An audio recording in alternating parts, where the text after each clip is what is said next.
বছরে একবার প্রত্যেকটি মানুষকে ইনকাম ট্যাক্স ফাইল করতে হয়। তো শচীনবাবুও ইনকাম ট্যাক্স ফাইল করেছেন। ফাইল করবার 2-3 মাস পরে ওনার কাছে একটা চিঠি এসছে ইনকাম ট্যাক্স দপ্তর থেকে, যে আপনি অমুক দিন অমুক সময় অমুক ইনকাম ট্যাক্স অফিসারের সঙ্গে তাঁর চেম্বারে দেখা করুন।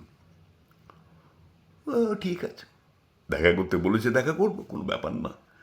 তো সঙ্গে করে একজন উকিলকে নিয়ে নির্ধারিত সময়ে ইনকাম ট্যাক্স অফিসারের চেম্বারে গিয়ে হাজির হলো।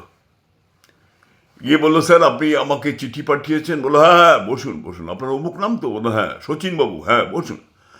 আচ্ছা শচীনবাবু, আপনি তো রিটায়ার করেছেন দীর্ঘদিন হলো। আগে হ্যাঁ, আমি রিটায়ার করেছি দীর্ঘদিন হলো। আপনি তো খুব বেশি পেনশন পান না, আপনার পেনশনের অ্যামাউন্ট এখানে লেখা আছে, আমরা দেখতে পাচ্ছি। হ্যাঁ হবে হবে, তাই তাই। কিন্তু প্রশ্ন হলো যে আপনি এরকম লাক্সারিভাবে জীবনযাপন করেন কি করে? এত সম্পত্তি, এত টাকা পয়সা আপনার কোত্থেকে এলো, সেইটা ইনভেস্টিগেশন করার জন্যই আপনাকে ডেকে পাঠিয়েছি। উকিলবাবু বললেন যে হ্যাঁ আপনি দেখুন, আপনি ভালো করে দেখুন, ওনার অ্যাকাউন্টটা আমিই দেখি। ও আচ্ছা, আপনি, হ্যাঁ বুঝতে পেরেছি, ঠিক আছে ঠিক আছে, দেখছি। তা বলুন, স্বীকার করুন, কিভাবে কোথা থেকে এইসব টাকা আপনি জোগাড় করেন? মানে 2 নম্বরই রোজগার আছে আপনার, তাই তো? কি যে বলেন! তো বলুন আপনার সোর্স অফ ইনকামটা কি? আপনি এত টাকা কোত্থেকে রোজগার করেন? দেখুন, আমার সোর্স অফ ইনকামটা হচ্ছে, আমার বাজির ব্যবসা আছে। বাজি? বাজি মানে? আপনার বাজির কারখানা আছে? আপনার ট্রেড লাইসেন্স আছে? আরে না না না, এ বাজি সে বাজি নয়। আপনি তো এক্ষুনি বললেন আপনার বাজির ব্যবসা আছে। হ্যাঁ বাজির ব্যবসা আছে, তবে এ বাজি সে বাজি নয়। তো কী বাজি এটা? আমি সবার সঙ্গে বাজি ধরি, বাজি ধরে আমি বাজি জিতি, এবং যার ফলে আমার কাছে প্রচুর টাকা পয়সা আসে।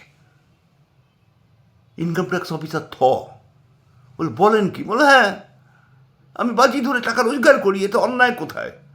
যেমন ধরুন এই যে আপনার মাথায় যে চুলগুলো রয়েছে, আমি তো জানি এই চুলগুলো একটা আসল চুল নয়। কি বলছেন কি আপনি? হ্যাঁ আমি তো জানি আপনার চুলগুলো আসল চুল নয়, নকল চুল। বাজে কথা বলবেন না। তো বাজি ধরুন আমি আপনার চুলগুলো ধরে টানবো, যদি নকল চুল হয় তাহলে উঠে আসবে আমার হাতে। আসবে কিনা বলুন? আর যদি আসল চুল হয় তাহলে একটা চুলও আমার হাতে আসবে না। বাজি ধরুন 10,000 টাকা বাজি আপনার সঙ্গে। কি বলছেন আপনি? হ্যাঁ ঠিকই বলছি। আমি যদি হেরে যাই, আমি আপনাকে 10,000 টাকা দেবো। আর যদি আপনি হেরে যান, আপনি কিন্তু আমায় 10,000 টাকা দেবেন। কে রাজি তো? ইনকাম ট্যাক্স অফিসার বলল, বা ভালো ব্যাপার তো, বেশ বসতে, আমি তো জানি আমার চুল সমস্ত আসল, তো এক্ষুনি বসে বসে 10,000 টাকা রোজগার হবে, মন্দ কি, বেশ ভালো। বলো ঠিক আছে, আমি রাজি। রাজি তো? হ্যাঁ তাহলে রাজি, বাজি বাজি রাজি, বাজি রাজি। বলো হ্যাঁ রাজি। ভদ্রলোক উঠে গিয়ে, উকিলবাবু চুপচাপ সব দেখছে, ভদ্রলোক উঠে গিয়ে শচীনবাবু করলেন কি, ওই ইনকাম ট্যাক্স অফিসারের চুলের মুঠিটা ধরে জোরসে টানতে শুরু করলো। না, আপনার চুল আসল। বললাম তো আমার চুল আসল। আপনি তো শুনলেন না। ঠিক আছে, আমি হেরে গেলাম বাজিতে, তাতে কি হয়েছে, নিন। বলে পকেট থেকে 10,000 টাকা বার করে ভদ্রলোক ইনকাম ট্যাক্স অফিসারের হাতে দিয়ে দিল। ইনকাম ট্যাক্স অফিসার তো খুব খুশি। বাবা আজ কার মুখ দেখে উঠেছিলাম, হ্যাঁ 10,00,000 টাকা, সরি 10,000 টাকা রোজগার হয়ে গেল। কি ভালো কি ভালো কি ভালো। বলো আচ্ছা ঠিক আছে, শুনুন, হ্যাঁ আপনাকে একটা কথা বলি। বলুন, এই যে আপনার টেবিলের ওপাশে একটা বড় অ্যাশট্রে দেখতে পাচ্ছি, আপনি সিগারেট খান? খাই বই কি, তাতে কি হলো? আর আমি তো দেখতেই পাচ্ছেন পান খাই, বলে একটা পানের খিলি মুখের মধ্যে ঢুকিয়ে দিল। ঢুকিয়ে বলে, আপনি দেখতেই পাচ্ছেন আমি পান খাই, আমি পানাসক্ত। বল তাতে কি গেল এলো? গেল এলো এইটাই যে আমি এখান থেকে পানের পিকটা খুব জোরে ছুঁড়বো, এবং সেইটা আপনার ওই পেছনে রাখা যে অ্যাস্ট্রেট আছে না, অ্যাস্ট্রেতে গিয়ে পড়বে। আপনার টেবিলে আপনার জামা কাপড় বা আপনার কাগজপত্র কিচ্ছুটি নষ্ট হবে না। বলে তাই এবার হয় নাকি? এত দূর, এখান থেকে প্রায় 7-8 ফিট দূরে আপনি পানের পিক ফেলবেন, আর ওই ইয়েতে অ্যাস্ট্রেতে গিয়ে পড়বে, এটা হয় কখনো? হবে তো। উকিলবাবু বললেন, না না না, এই বাজিটা ধরবেন না প্লিজ, এই বাজিটা ধরবেন না। চুপ করেন আপনি চুপ করে বসুন। হ্যাঁ বলছে, বাজি ধরুন। আবার বাজি? হ্যাঁ বাজি ধরুন। আমি যদি পারি পানের পিকটা আপনার কাছে, মানে ওই অ্যাস্ট্রেতে ফেলতে, আমি পারলে আপনি আমাকে 20,000 টাকা দেবেন। আর যদি আমি না পারি, আমি আপনাকে 20,000 টাকা দেবো। কি রাজি? হ্যাঁ ঠিক আছে রাজি, চলো তাই হবে।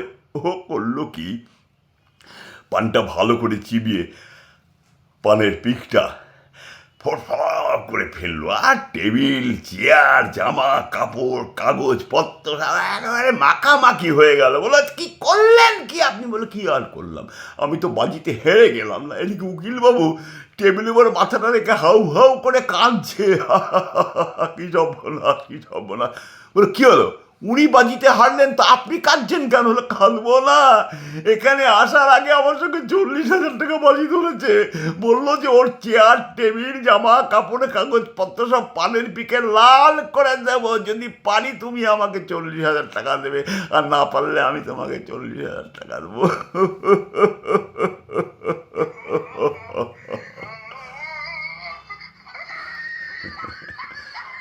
বাজির গল্প।